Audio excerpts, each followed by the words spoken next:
Thank you. యాருன்னு தெரியலக்கா. Your name please comment అయ్యండి. யாருன்னே தெரியல தம்பி ஒருத்தர். ஐயோ.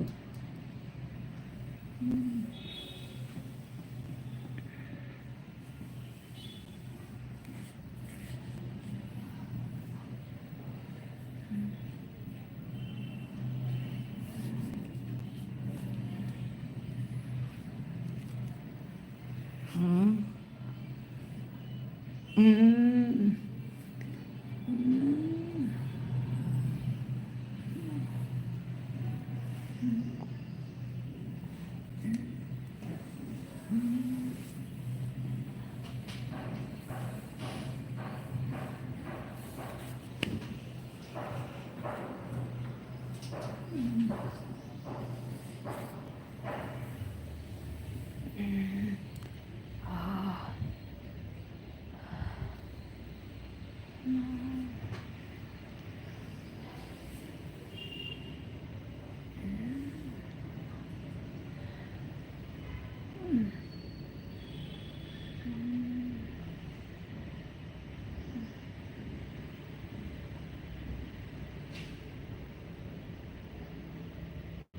ஹாய் தங்கங்களா. తమిళలో தான் కమెంట్ పోడుంగపా ప్లీజ్. తెలుగు అయినా పర్లేదు చదువుతాను. లైక్ చేయండి please. My health problem please support பண்ணுங்கடா. டே கமெண்ட் போடுங்கடா ஒருக்கா ப்ளீஸ்டா தம்பிங்களா. யார் வந்தாலும் கூட எனக்கு தெரிய மாட்டேங்குதுப்பா. ரொம்ப கஷ்டமாக இருக்குது தங்கம். நீங்கள் ஒருத்தர் தான் இருக்கீங்க. தமிழாக இருந்தால் கேளுங்க, கமெண்ட் போடுங்கப்பா. என்னுடைய கஷ்டங்கள் கொஞ்சம் சொல்கிறேன். எனக்கு மனசு சந்தோஷமாக இருக்கும், அவ்வளோ வேறு ஒன்றும் இல்லை.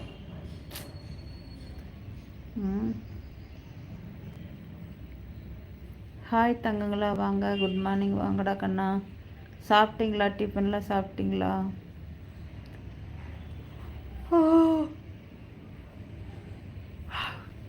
இந்த பாட்டிமாவுக்கு ஒரு லைக் போடுங்க தங்கம். போடுறீங்களா லைக்? பயங்கரமாக கைகாலாம் வலிக்குது தங்க, வேறு ஒன்றும் இல்லை, பயங்கரமாக வலிக்குது. அப்பா பாடி ஃபுல்லாக பெயின் வருது. சுகர் இருக்குது, அதனால பயங்கர பெயின். அப்பா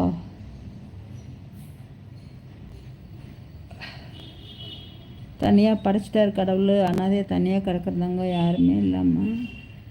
ஒரு பச்சை தண்ணி மோந்து வந்து கூட ஆள் இல்லை. வீடெல்லாம் பெருக்காமல் கூட்டாமல் அப்படியே நேற்றுலேருந்து கிடக்குது. என்னத்தை பண்ணிட்டு சூழ்நிலை மாறிடுச்சுன்னா ஒருத்தரும் வந்து பார்க்க மாட்டாங்க. நாளைக்கு உங்களுக்கும் சொல்கிறேன். இன்றைக்கி நீங்கள் சின்ன வயசாக இருக்கலாம், நல்லா இருக்குவீங்க, நல்லா இருக்கட்டும். லைஃப் லாங் வரைக்கும் உங்களுக்கு எந்த ப்ராப்ளம் வராமல் ஹெல்த்து நல்லாயிருக்கும் நான் வேண்டிக்கிறேன் மனசார. ஏன்னா நான் சுகர் வந்து நரகம் அணிவிக்கிறேன். நரகம்னா கூட இது தான். எதுக்கு இந்த உயிரை வச்சுட்டு வாழணுமோன்னு தோணுது.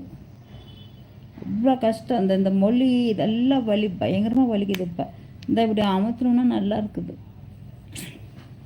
என்ன வாழ்க்கை வேஸ்ட்டு தம்முங்களா, பயங்கர வேஸ்ட்டு. கை கால் எல்லாம் பயங்கரமாக வலிக்குது. எங்கே போய் சொல்லிட்டு யார்கிட்ட சொல்லிட்டு அழுகிட்டு. அதுக்காக யூடியூப் சேனல் போட்டால் கொஞ்சம் பொழுது போகுமேன்றதில் வந்து போட்டுக்கிட்டு. இன்னொரு சேனல் இருக்குது தங்கம், எஸ்எஸ் லைஃப் ஸ்டைல். அதில் பாருங்களேன், எல்லாம் நிறைய வீடியோஸ் இருக்கும். அதுக்கு சப்போர்ட் பண்ணுங்கள். சும்மா அப்பப்போ இது போடுவேன். என்ன பண்ணுறது, கஷ்டமாக இருக்குது தங்கங்களா. நான் யாருக்கிட்ட போய் சொல்ல முடியும்? சொல்கிறதுக்கு யாரும் இல்லை. அம்மா அப்பாலாம் இறந்துட்டாங்க, வீட்டுக்காரர் இல்லை. பிள்ளைய கல்யாணம் ஆயிடுச்சா, அவங்கவுங்க வீட்டில் இருக்காங்க. நான் தனியாக வாழ்ந்துக்கிட்டு இருக்கிறேன். தனியானா நம்ம சொந்த வீடு, நம்ம இடம் அப்படின்ட்டு இருந்தால் அது ஒரு சந்தோஷமாக இருக்கும். இப்போ நான் வந்து புட்டபர்த்தி சத்யசாய் பாபா ட்ரஸ்ட் இருக்குல்ல, ஆந்திர பிரதேசில், பெங்களூர் பக்கத்தில், அங்கே இருக்கிற அந்த ட்ரஸ்ட்டு அந்த ஊரில் இருக்கிறேன். மனசு கவலை தானே.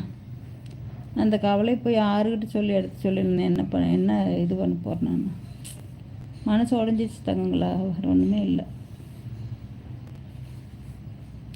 அதே மாதிரி 2 பேர் சேரை வந்துட்டு 2 பேர் சேர் ஓடுறீங்க எங்கண்ணா. என்னடா கண்ணுகளை